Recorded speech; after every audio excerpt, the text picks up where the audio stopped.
Greetings, everyone, and welcome to this episode of the Higher Ed Geek Podcast, episode number 91, with Sarah Horn.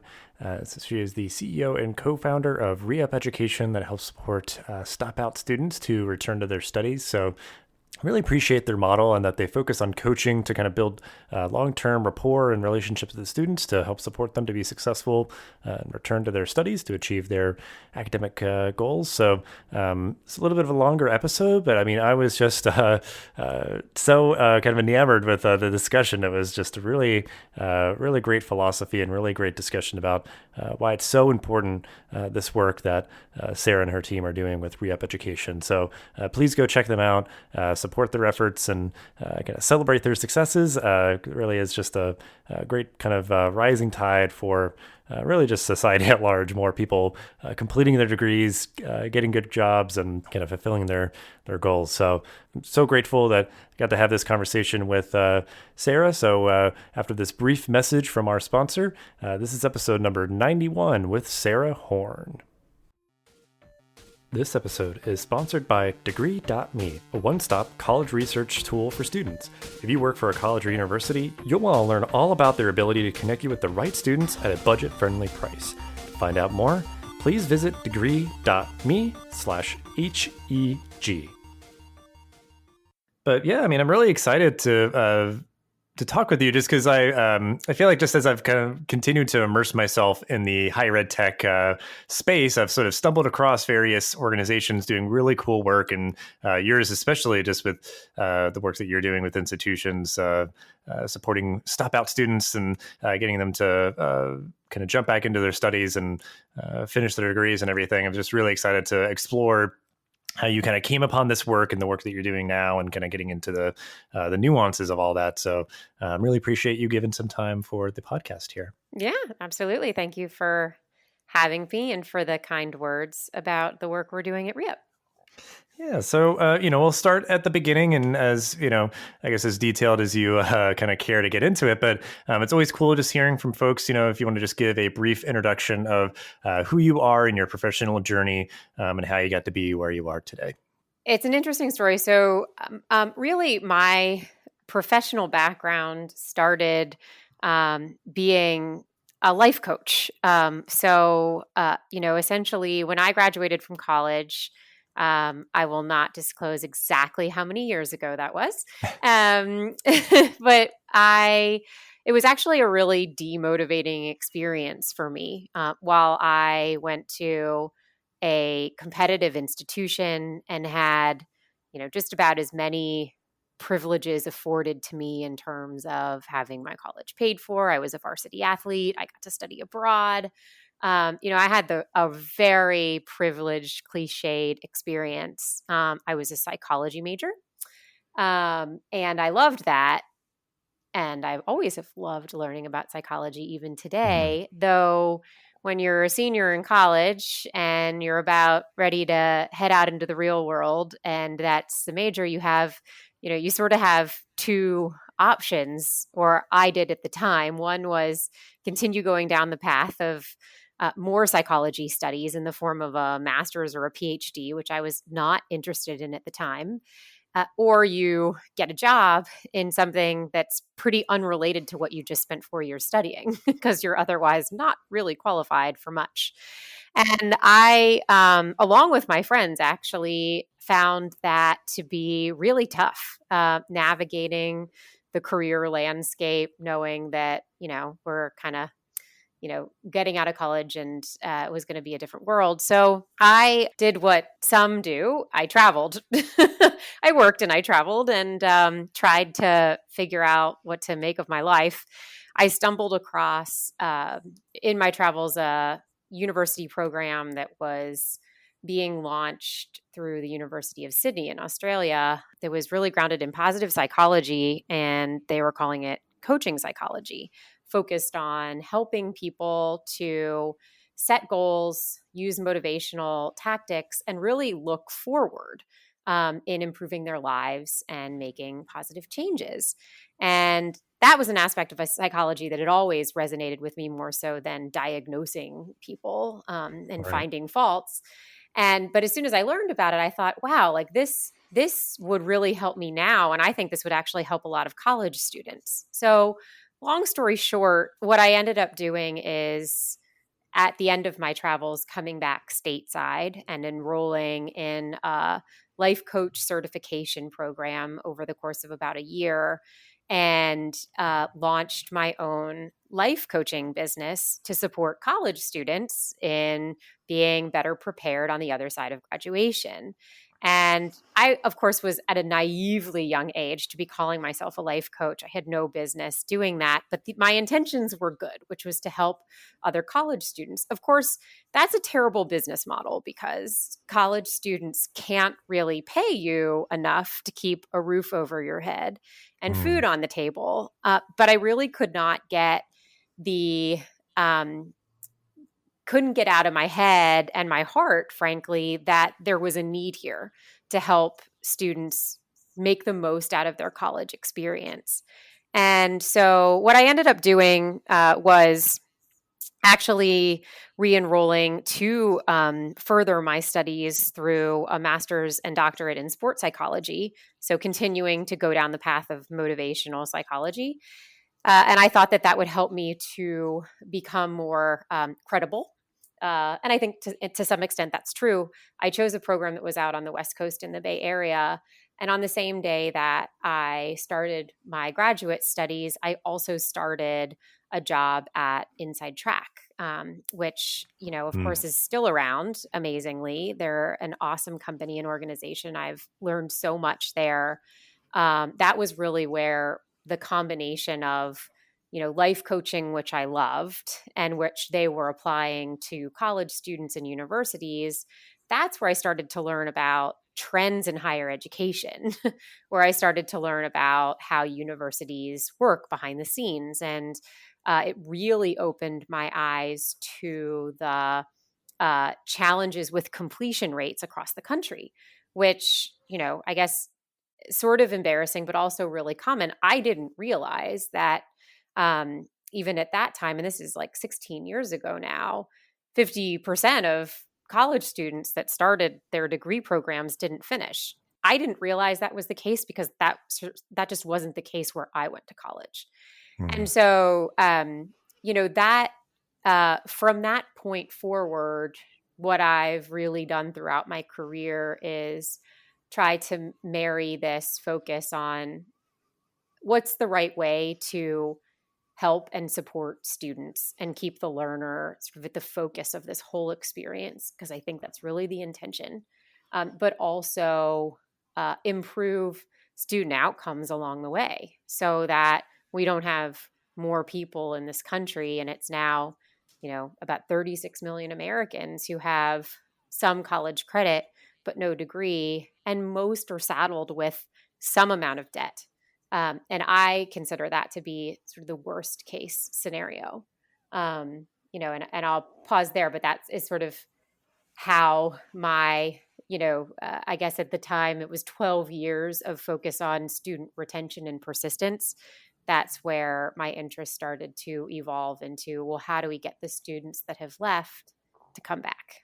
And yeah, I mean, you have so much experience, and it kind of feels like, just like just looking at your LinkedIn, just like in preparation of like, oh, like what, like kind of what was your story? Yeah, seeing like Inside Track and other folks kind of working in this space of just, sort of supporting students to be successful and, variety of contexts and those sort of things. But obviously, yeah, like your roles were always in that sort of coaching and retention and those sort of things. So it feels so much like, yeah, this is like everything was building to this. Like this is such a culminating moment of like the intersection of, your experience and your values and those sort of things. So if you want to give folks just kind of a quick primer on, this culminating moment, the work that you're doing now with ReUp Education, of just sort of like, how does this actually take shape in terms of like how you're working with institutions and working with their Stopout students to get them re-enrolled and be successful when they do to, complete their degrees? Because like you said, I mean, obviously it's such like a huge issue for any number of reasons of just sort of like getting people to be competitive in the marketplace in terms of getting gainful employment, but also, being saddled with debt and not having much to show for it. So, kind of solving for both of those issues. Just kind of speaking to the work that you do a little bit more detail. Yeah, happy to do that. I'll start with just kind of the concept of how this was founded in the first place. So, it was really about 5 years ago that Paul Friedman, who's a serial entrepreneur in this space, incredibly intelligent and wonderful person, and also the chairman of our board, and Nitzan Pellman, who's the founder and original CEO of ReUp, along with me, we started to talk about, what would it look like to build a company that was completely focused on helping colleges and universities get students back. And what most of us had known from prior work is that even when institutions and teams try to get these students back, it's often done in a very reactive and one-off manner. So, one campaign before the fall start, for example. And it's hard work because these students have barriers in their life. They haven't prioritized school for sometimes a very long time. But obviously, in order to move the needle, when you look at the landscape of the country, if there's, at the time, I think it was about 35 million, and now that number has obviously creeped up over the course of 5 years. But in order to move the needle in a meaningful way around completion rates, we had to make a dent on the 35 million Americans with some college credit and no degree.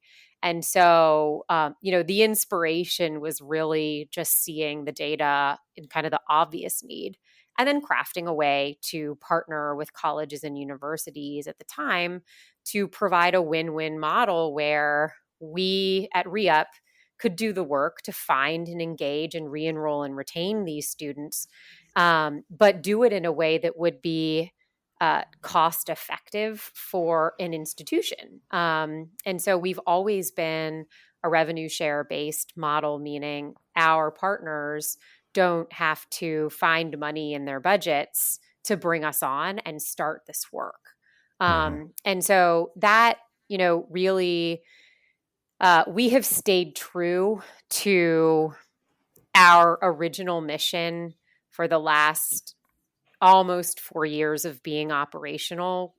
We are, to my knowledge, the only company in the country exclusively focused on supporting stopped-out learners, and that truly is our expertise and only focus.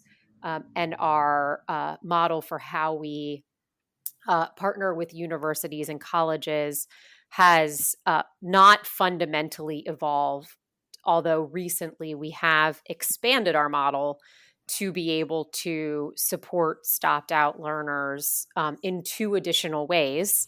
One, at ReUp, we can now support any student who has stopped out of college from across the country and help them to find the best fit program for them to complete their degree, and do that and provide that support free of charge to the student.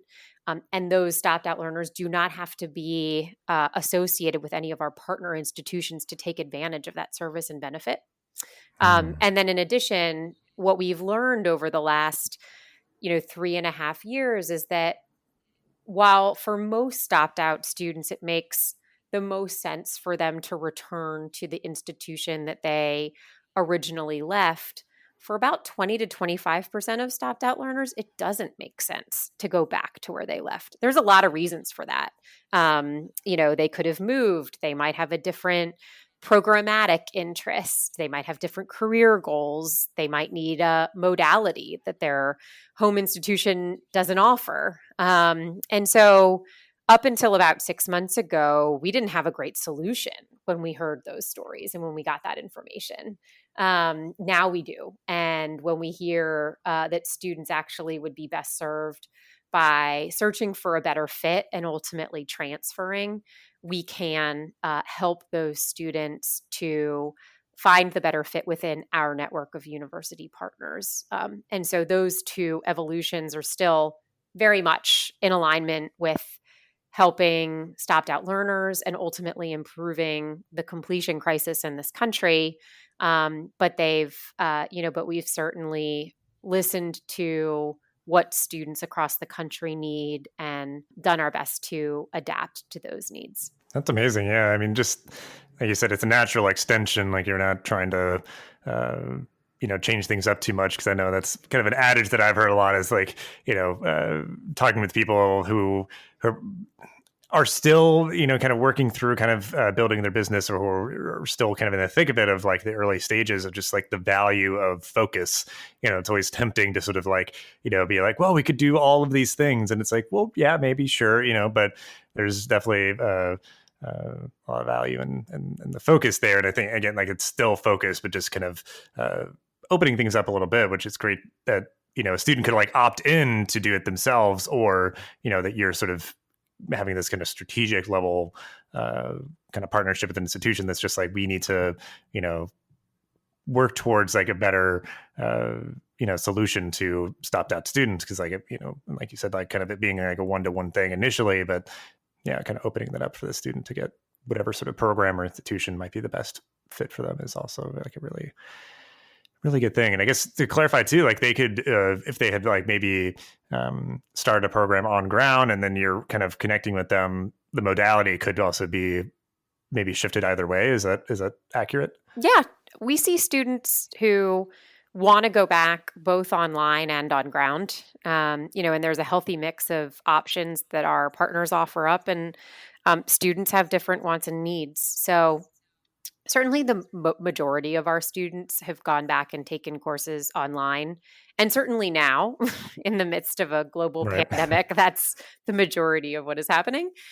Definitely, it's important to not lose sight of the fact that there is a wide range of needs and wants and motivations for students across the country. And certainly what we've found in our support model, and also what we see in the classroom, is that it's not particularly feasible to do a one size fits all approach.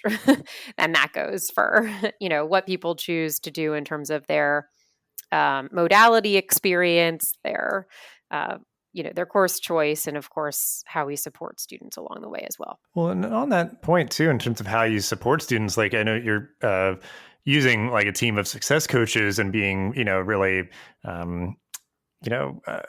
I guess going about it in a way that is sort of embodying, certain level of empathy or sort of, patience, I'm sure. So I guess if you can speak to that, of just like, because I'm sure, you've spoken to, that's just like something that's been kind of a calling for you in terms of, kind of a positive psychology model, which I feel like I've mentioned this on a recent podcast episode, but like I took a course in my graduate program, my higher ed master's program, on positive psychology. And it's so solidified so much of just sort of like my point of view of how I support students and just go about life, of just, so much of it was like very affirming, and it was one of my favorite classes that I ever took.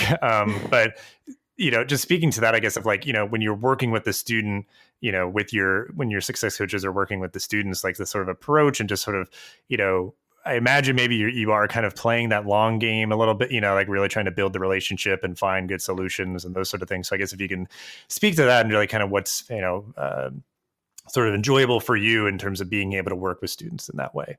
Yeah. Gosh, I mean, helping people in general for me is so enjoyable, right? I've spent my career, of course, focused on applying coaching or, motivational psychology methodologies, both to student support models, but also to building teams. And so at ReUp, this work has been so inspiring, and we've learned so much along the way. So, obviously, when you co-found a company, you do that assuming that you're going to see some success. And we've been very lucky to see that there's a need here, right? Students actually want to go back to college and they need help.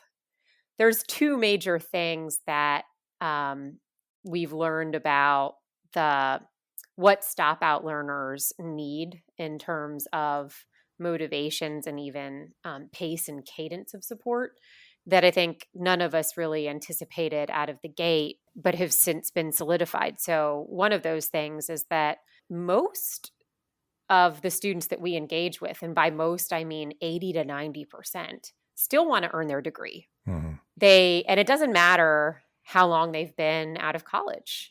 We support students that have been out for over 20 years. Now, the students that have been out for 20, 25 years, they don't all come back at the same rate as students that have been out for 3, right. But they do come back.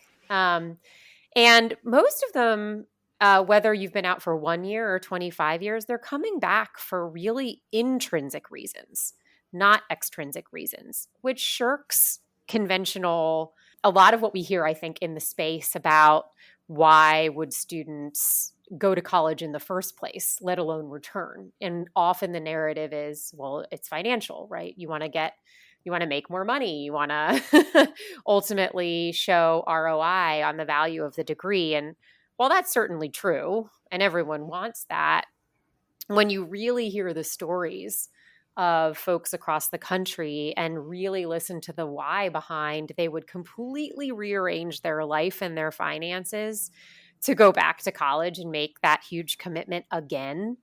It's because they want to make the lives of their families better. They want to be a better role model or show their kids that this is something that can be done. They want to finish what they started and prove to themselves that they can do it and that their story isn't one that ends with, I wasn't able to complete and carry on. And so that's one thing that has been really interesting to see and learn here time and time again. And I also find it, in terms of the work we're doing, just so deeply inspiring, because what it means is that this work is not just changing the lives of the individuals that are going back to school. This is creating new stories for families and, really new generations of, kids and people, many of whom are first generation learners and have no other precedent for people completing their degrees in these households. And so I think, that just knowing the positive impact that has with our students individually, but also the positive ripple effect that will have, within improving social and economic statuses for underserved populations across the country, that feels like one of the areas where this work is just so meaningful. The other thing that's been really inspiring and that we've learned more about is that you actually said this is a long game. It is absolutely a long game. We see that when we start partnering with colleges and universities, it's in years 2 and 3 of partnerships where we really start to see more students actually come back. And the reason why, it sounds kind of intuitive and obvious, but we hadn't previously thought about it this way, which is, as soon as you leave college, your life has changed. You make different choices, often out of necessity, and school is nowhere on the priority list. And to get it back on the priority list, even if you have a extreme interest in doing so, requires a complete reprioritization of one's life and time and finances and support. And that takes a long time. I never completed my doctorate. I don't know that I ever will. But if someone, from my program contacted me today and started to talk to me about what it would take to go back, that's not going to happen in a month. That's not going to happen in 6 months, right? We'd be looking at a year or two down the road before I'd really be able to sink my teeth into that goal again. And that's what we see with students. And so it's both an interesting learning, but it's also really, again, inspiring, because it's just takes so much work, even behind the scenes, to prepare to go back. And we've seen now tens of thousands of students want to go on the journey to ultimately prepare their lives, their families, their finances to take this commitment on. And most of the time, they're dealing with a lot more responsibility than they were when they started college in the first place. Yeah, it's just such personal work. You have to kind of contextualize it for each individual student. And certainly you're going to see, some patterns over time and sort of things that are probably helpful solutions to help people with, like managing all their commitments and financing their degree and those sort of things. But like my brain was just coming to like that idea of like, what is so compelling is sort of like the intrinsic motivator for people is like, sort of just that idea of like a comeback story kind of thing. I'm just like, no, I am not like sort of down and out yet, like I can still push through it. Like, because I think that's obviously like such a compelling thing is like, you had this goal for a reason. Like you wanted to do this initially, like whether it's just the principle of, as a first gen student to complete a degree and have that, nobody can take it away from you kind of thing. Or certainly, like the byproducts of sort of, what that credential enables for you. And, maybe not it being exacting of like, well, I want to just like make all the money that I can. It's just like more compelling intrinsic motivation. Like I want to do right by my family. Like I want to provide, I want to like, grow, I want to learn, I want to, do those sort of things. And then sort of other stuff as a byproduct of that, it's like, well, you completed your degree so that it opens up some doors for you in terms of being able to get certain types of jobs and those sort of things. But it's not, just a purely transactional, like, well, I'm paying this much money for it, then I can make this much money after. And so I've crunched the numbers and it's just illogical to not to get a degree or something, like that is like the economic point of view of like what they think, how human beings make decisions, which like that is perhaps a part of it, but not entirely. It is really those like emotional kind of, those compelling reasons, certainly, I think. And again, it seems counterintuitive or illogical as like, I can imagine as people establish and grow their families, there is still that kind of lingering unfinished thread of like, I've got to finish my degree. I do want to be able to like, provide for my family more and just provide a good example for my children, like those sort of things when it could seem like, well, you have all these other commitments. How could you possibly, find time to, complete your degree? And then, you working very empathetically and patiently with the student to figure out, well, like, what do you want to study? Where do you want to go? How do you want to study? And all those sort of things, and just really be, pretty comprehensive, just sort of kind of acknowledging each individual's reality and all that. But yeah, and it's such fascinating where I mean, because I think, like you said, like focusing exclusively on this, and I think, institutions on their own, and it just in my experience, you might kind of just be hustling ahead of like a fall term, just maybe like a month or so in advance. And you're kind of just like, I'm sure it feels like this for some professionals where you're kind of banging your head against the wall because you're kind of like, there's like an urgency to it of just like, hey, can you like you're kind of acknowledging like, can you completely disrupt your life and make it all kind of fit into like this box of like attending school? And it's like, I mean, the semester starts next month. So we need a decision like immediately. And then if it doesn't work out, then they don't hear from the institution, the students, it's sort of radio silence to the students for several months or so, like it's just such a like kind of transactional, quick kind of like trying to kind of pad the numbers of like, oh, look how many students we got to register, or look how many people came back, or like, but it's not done in sort of that, and like more of that thoughtful way, probably more often than not. But again, like you're being thoughtful with the way of like, well, how can we set up a system of like, the rev share of just sort of like not putting it upon any one sole person entirely, like I don't know, like it is just so fascinating to me because it could, like you said, like there's that model of like a coaching firm where a student has to like come to the coaching firm and be like, here is my money to like help me get back enrolled in college. Like, I think that doesn't make sense because it's like, well, no, they're probably not going to have the resources to do that. Or like, like an institution having all the capital to be like, hey, here's like a ton of money. Please try to help us get as many students as possible. And again, in that model, I'm sure there maybe have been people that have tried to do this, but there's like, not as much incentive maybe like to like, we're like, well, I mean, we already got like this huge contract and all this money to help, like we'll do our best, it's like the rev share model like has sort of a purpose in that way of sort of like each side kind of having the skin in the game sort of thing.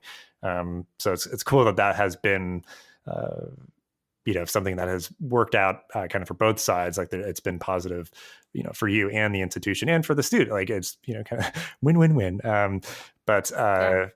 So that's just really cool. And I guess to speak more, I guess, in terms of like kind of the finance of, working with the students that you support, because I think you kind of jumping around some of my questions here, but just in terms of like, no shortage of potential barriers that any individual student would face in terms of returning to their studies. So like, how are you kind of, equipping your coaches to work through different issues? Like how are you trying to overcome what is preventing or kind of getting in the way or providing friction for these students to return to their studies? Like what are maybe just some examples of sort of, how you are able to overcome those various issues? Well, as you can appreciate the number of challenges that any non-traditional learner faces to come back to college, the list is very, very long. We do obviously see a lot of themes. So the top themes of what would prevent students from coming back are sort of what's getting in the way of that happening immediately. Most of it is life reasons, right? So just all the other commitments happening. It could be they have family commitments. It could be job commitments. It could be health commitments. It's just all the life stuff. We all have a life, and everyone's really busy, and that's just true. There are other challenges, right? So finances can be a real challenge. How am I going to pay for this? What is the actual cost? What is the ROI? Those things come up. Time is a challenge. How am I going to fit this in? What is it going to look like? We tend to field 3 major questions out of the gate. How many credits do I have left? How long is it going to take me to complete? And how much is it going to cost me? What our team is equipped with is a couple of things. While we have coaches who are highly specialized in this work, they also, many of them have Stopout stories themselves, which helps because they can talk to our learners and say, you know what? It doesn't say on my diploma that it took 8 years. I just have my diploma. And here's how it changed my life. That is impactful.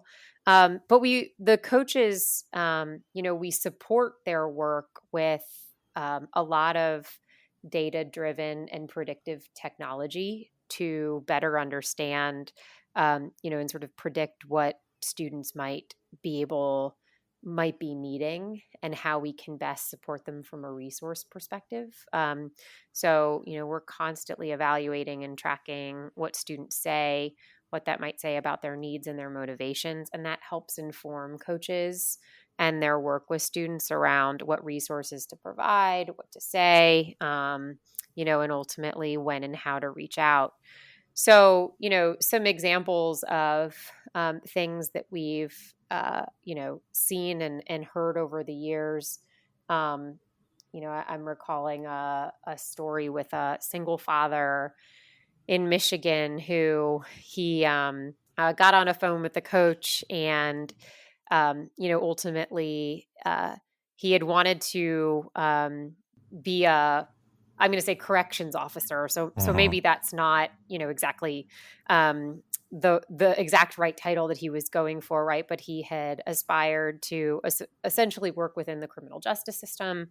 And that was what he was getting his degree in at the time that he stopped out. Because he was the primary parent for his daughter, he ultimately had to prioritize getting a job that would support his schedule and caring for her. And so he ended up working and was still working at the time that he started to engage with his coach in a Target warehouse.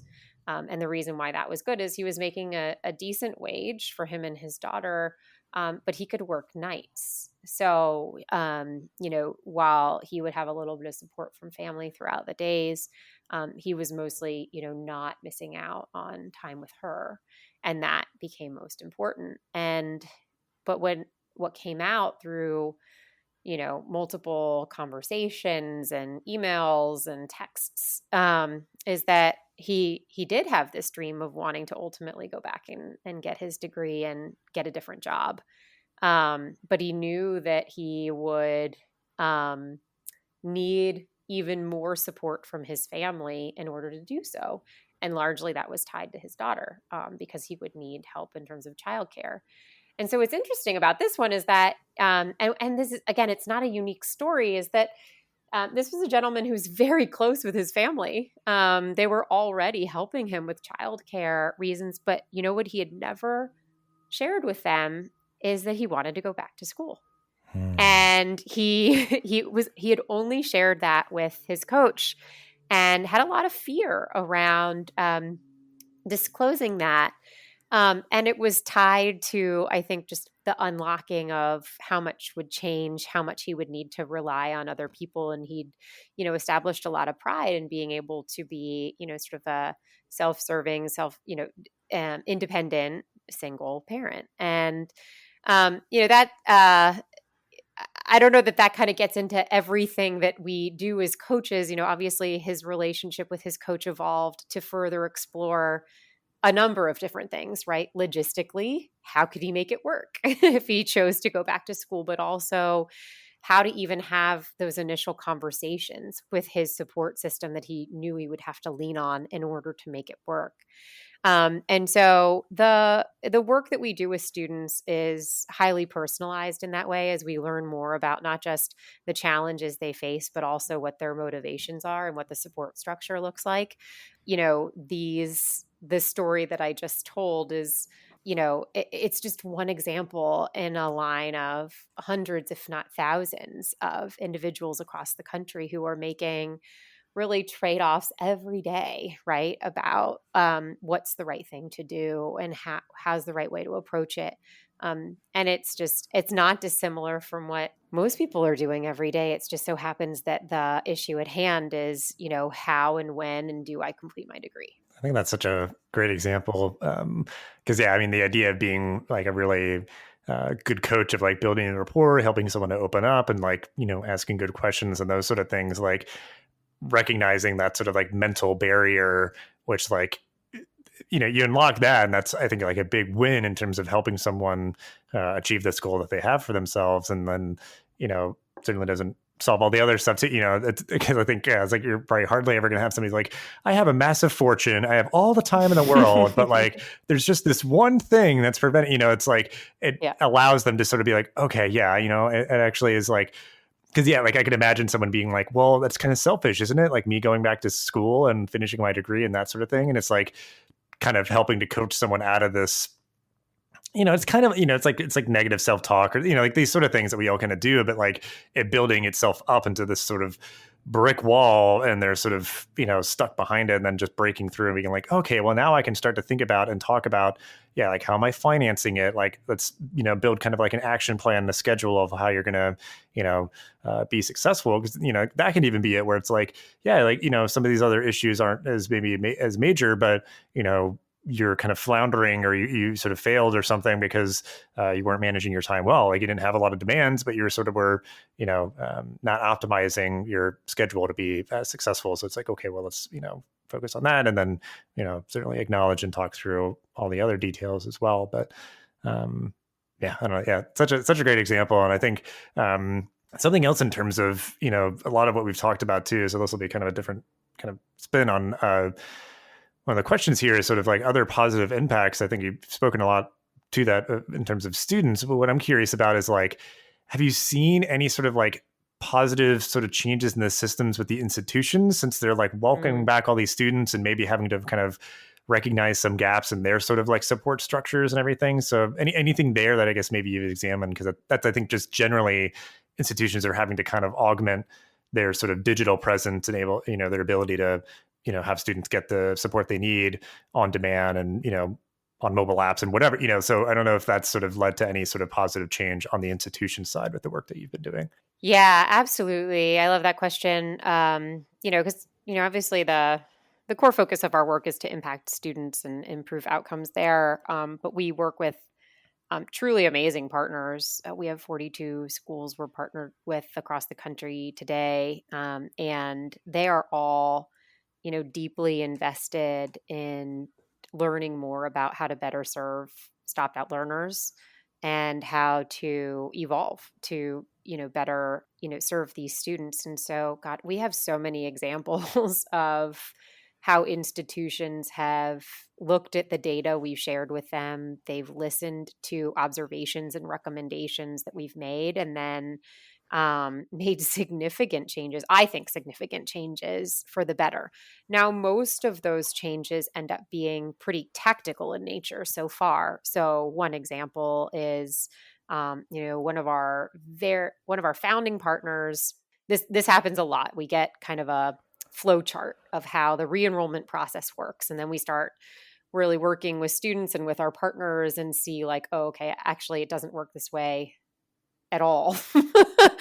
When you put yourself in the student's shoes, this is just not actually how it shakes out. Or, this is kind of sort of how it happens. But there's friction. And so we're pretty quick to provide feedback when we notice these things. We had one partner who required high school transcripts for students to re-enroll, even if they had originally been provided the first time they started. As you can imagine, trying to find your high school transcript when you've already been out of college for a number of years is a lot of friction. They did away with that after our feedback, which was great. We have one of our newer partners did a complete overhaul of the information on their website tied to helping students just navigate how to come back to their college from the website. And that sounds kind of obvious, right? Like how, you might ask, like, why wouldn't their website sort of like be up to date and be obvious? And like, I think the reason is no one's trying to make it more difficult. It's just that, this is often a population that for whatever reason is just forgotten. There's an assumption that getting students to come back is a lot like getting students to come for the first time or getting them to retain. And it's actually fundamentally different, requires fundamentally different support and a closer look at, sort of putting yourselves in the student's shoes and making sure that going through that process that you've designed is one that's student friendly. And can answer those 3 questions as soon as possible. How many credits do I have left? How long is it going to take me to complete? And how much is it going to cost me? We have had probably not all of our universities make sweeping changes, but so many of our partners have made changes to really create less friction and be more student friendly on the very, very front end as a result of what they've learned through our partnership and through increased work with Stopout learners. We also have a partner who actually, one of our bigger partners, who's taken a lot of the insights of what we've learned about their Stopouts in particular and why students left and also why they might or might not come back. And they've applied those lessons to making changes to retaining their active students more effectively. That's an interesting case study sort of in terms of like divide and conquer, where they've said like, you've got the students that are coming back, but we're going to apply all these lessons to just keeping more students in school in the first place, which makes a whole lot of sense and is a really smart way to do it. But they're, sort of one of the first partners that we had to explicitly say that's how they were applying some of the lessons learned. And I love that. Yeah, I mean, that's fascinating. Yeah, because I mean, that's like probably like in this situation, at least like the platinum standard kind of thing is like prevent any student from stopping out in the first place, like would be great, because obviously it's so difficult and complex at times to get a student to return. So like, it's like, well, yes, like let's not give up on the folks who did stop out, but by just getting your systems in a better place comprehensively, that should also be a good sort of kind of secondary effect is, students coming in will be better prepared. Students are more successful while they're studying. And then, if for any reason they do stop out, then there's a really great solution to kind of, maybe give them the space and time that they need, but be willing and open to supporting them to come back if they so choose. Because I think, like it is a simple thing sometimes of like any of us have just like, well, I want to know something. I'm just going to like do a quick search, and you might kind of browse around for an answer for anything. And then if it's too difficult, then you're probably just going to give up. But like there was a genuine desire there. And if you're making it, as easy as possible to at least like get in touch with somebody or just like, understand, degree requirements or so, like stuff like that, where, it's just certainly to people's, to institutions' credit, like they are not deliberately making this difficult, but there's always kind of competing priorities and, limited resources where, more often than not, I think the focus is on just like, well, recruit as many students as possible. And then you're almost kind of accepting that the funnel will continue to narrow as a student, is admitted and begin studying and all that. Like you're going to keep sort of just like, losing students throughout that entire process, but certainly it would hopefully at least be pretty, kind of more of a straight line once you have like admitted students that like, this is like, they're making like a smart choice in terms of the institution and the program, and they're supported while they're studying. So, you don't kind of continue to, lose students throughout that time. But, well, I guess I'm curious then as we kind of wind down a little bit in terms of like what sort of informing your perspective, what you're thinking about, and those sort of things. I'm always excited to kind of hear what any guest is sort of reading, watching, listening to, like what's grabbing your attention and kind of, again, perhaps informing the work that you're doing. So anything that you might want to give a tip of the hat to, and we can include in the show notes. These days, probably like many, I'm very buried in the work at hand, like many founder CEOs, right? You're sort of very focused on what's right in front of your nose. When I can come up for air on Twitter or LinkedIn, through Inside Higher Ed, the Chronicle, I would say right now I'm just sort of generally kind of headline following and commentary following on just what decisions are being made and how are people going to be reacting in the short and medium term related to the pandemic.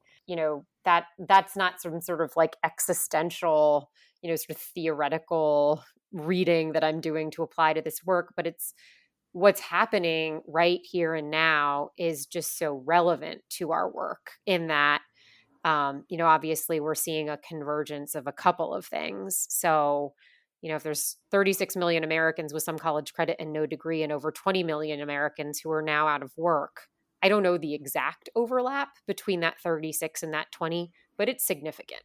So now we have millions of Americans who have some college credit, no degree, and they're out of work, and really trying to deepen our understanding around how to best serve those learners and how institutions might also be adapting and evolving, in the next, 3 to 6 months to better serve them is obviously very important work for us. And so kind of just reading a lot about decisions that are being made, budgets that are going to need to be cut, where people are focusing has been very important. The other thing is that, I'm frankly concerned that we'll see more students leaving college this year than we typically see, right?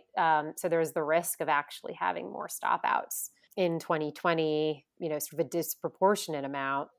And then we also risk having institutions perhaps be ill-prepared to get them back or serve them because they're going to have to make sweeping changes again and perhaps cuts to their budget and staff as a result of lost revenue. And so, again, I'm just kind of focused in reading on industry experts, really reading a lot from like college presidents, decisions they're making, things they're saying to sort of inform, what people are ultimately going to do.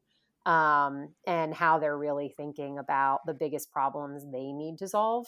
And then so that we at ReUp can really think about, okay, where do we fit in being able to, while in the midst of the pandemic and even post-pandemic, how can we continue to add value and provide support for students who might need this more than ever, And then outside of work, of course, like I'm one of those people who I can't spend all of my waking hours saturated with work-related content. I need a break from everything that's going on in the world. That's good. That's good. So I try to infuse some just like personal enjoyment in terms of reading and watching things. So yeah. Because I keep saying this, like for whatever reason, it took a global pandemic to get me into audiobooks. Like obviously, like I do podcasts and I listen to a lot of podcasts and all that. It felt like a very natural progression, but I just never got into it. But that's been sort of like an escape. Like sometimes it's sort of like personal development or sort of like kind of professional development related books and stuff like that. But if nothing else, it's also just sort of like meaningful, sort of like sort of storytelling or just sort of hearing. People's experiences and stuff like that. So it's like, I don't know, I guess maybe I'm like giving myself the excuse like, well, maybe this will help me be a better employee or something, but it's like kind of like tangentially related of just like someone's, story experiences. But yeah, definitely important to have a good balance and harmony and all that. Cause I think when I'm out of work, I have 2 young children at home who both love to read. So my reading is often, children's books in my free time. Well, yeah, it's definitely a Doesn't change of help pace. anything at ReUp. Yeah. Well, no, I mean, like, I think, yeah, just kind of the kind of pulse check, of just like what's kind of happening in the zeitgeist, like what are people saying or not saying, and like all those things, like that's because, yeah, it's like definitely the fire hose of things happening in any variety of sort of context and stuff like that. Because I think that's what's interesting. Like if you were to read a book or do anything, like it could feel so woefully and unfortunately like out of date if it was like, well, this came out last year about higher ed. Well, it's not really the reality we're facing right now because it's, yeah, like you're saying, like accelerating a lot of changes and stuff like that were already necessary and happening. But yeah. Everything feels like very current and very of the moment, just in terms of what we need to be paying attention to. At least that's how I feel. Yeah. So that's what, yeah, like as we keep seeing like announcements of like fall plans and all that, and like, yeah, so like what are people saying or not saying? And yeah, because I know for me, I'm like kind of keeping an eye on just like how many people are just going to be, or how many institutions are just going to be entirely digital, for the fall term. Because I think that's perhaps the smarter move in my personal opinion. But yeah, they're just seeing like how long are people waiting, in terms of like, yeah, president's making a statement and the rest of the things. But yeah, if nothing else, because it has been so much going on, I've also been able to find more time for like video games and watching shows. Like, cause I'm just like, okay, there's so much going on. I'm just going to like put it down, see where it's at tomorrow. I'm going to do a rewatch of Breaking Bad with my wife, whatever. So good show. She's never seen it. Yeah. So, we're going on that journey together, but, nice. So yeah, I mean, I always like also ending kind of the final thoughts here, final question of, on the optimistic note and any maybe, positive psychology adages or kind of things that you'd want to share, just like kind of like what you're looking forward to or sort of how you're trying to kind of keep yourself motivated, keep yourself positive, just like what you're looking forward to in your job, life, and or the world, however you'd want to take it, of just sort of ending things on an optimistic note. I found myself saying recently that one of the, while we're certainly living in a socially isolated world and time, and there are so many things to be fearful about, right? There's so much insecurity, whether you're feeling it very, very firsthand or not. I think many of us are just so empathetic to the weight of the issues in the world and in our country right now. And it can be all consuming and it can be deeply emotional and sad. On the flip side, part of what I'm seeing, not just across the country with the Black Lives Matter movement, you name it, there's so many, things happening in terms of sort of grassroots efforts and voices trying to be raised to draw attention to where, change needs to be made and really draw attention to sort of moral imperatives. But when I look at higher ed, in the last few months, and really maybe in the last year or so, one of the things that I'm very heartened by is people now more than ever, I think, are asking themselves, well, what's the right thing to do? And I think we'd like to think that that's always our North Star. But let's be honest, the world of higher education has always been fundamentally competitive when you look at university to university. And there's that's part of how this industry functions, right? Who can get the students, who can get the most students, who can get the most, elite students. I think the attitude is starting to shift, and the elite institutions, I think, will always be the elite institutions and will function a specific way. But I do think the last 3 or 4 months has been a forcing mechanism for institutions of higher education who are serving the majority of learners and the majority of people across the country who ultimately need a degree to better their lives. I think there's been a real look internal to say, how do we do the right thing by students? And really, what's the right way to move forward? Now, I don't necessarily think or know that anyone has the perfect answer to that large existential question at ReUp. I think the joining forces of 13 of our partner institutions who are working collaboratively to help students who need it find a better fit, whether or not they return to their school or not, is one signal, in a list of many that is showing a bit of a shift towards this framework of really how do we continue to make choices that's putting students who need it most at the forefront of our decision making. And for me, I'm heartened by that, and I find it deeply motivating, and I'm looking forward to what innovations and changes come from that shifting mindset. Kind of, yeah, just like my final thought on your final thought, because like that networked approach just in general of institutions working kind of better together and sharing resources and that sort of definitely very heartening to me as well. And just kind of love to see it because I think, it got into my brain because it came up in sort of a conversation probably a year ago, but how we all go to conferences and we're all kind of doing the show and tell of here's how I'm doing what I'm doing. And we're, people are kind of sharing their best practices, but on an institutional level, that sort of cooperation doesn't exist, even though their respective staff members might be well, my office did this so we could better support students. And then this other institution's super cool. All right. Yeah, we're going to do that too. And but then it's institutions making these strategic level commitments and sort of collaborations, there's such good opportunity there. And because it's just the idea of society as a whole that we all live in benefits as we have more people